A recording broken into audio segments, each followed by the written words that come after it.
ำเดียวที่เจ้าเคยบอกจึงยอมมีเจ้าหลอกเจ็บซ้ำๆอยู่เรื่อยมาพอรู้ตัวดีว่าเจ้ามีคนใหม่แต่บอกกล้าที่จะเอ่ยไปกังวลว่าเจ้าจะบอกลา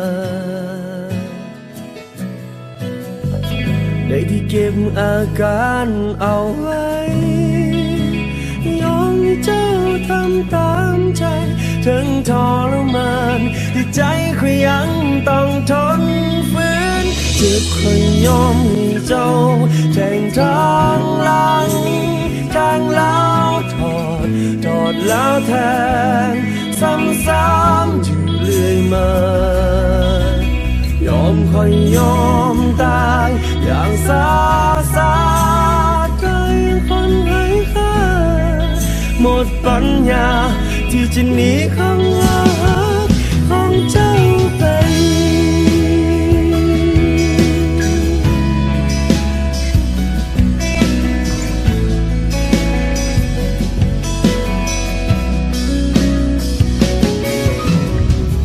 จากนี้คงเป็นแต่เพียงของตายไม่มีความหมายใดๆอยู่แบบคนใบ้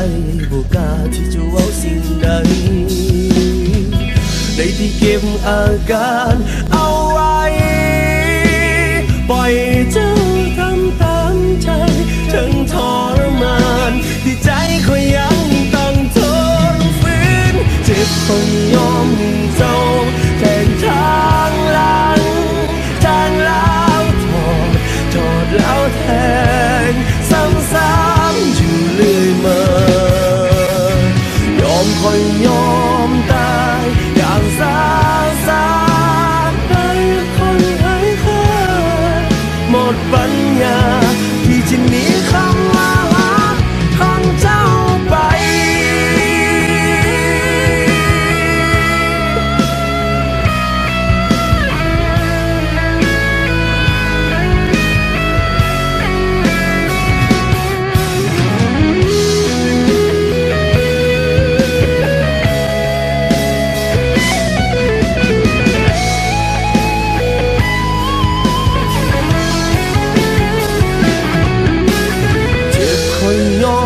เจ้า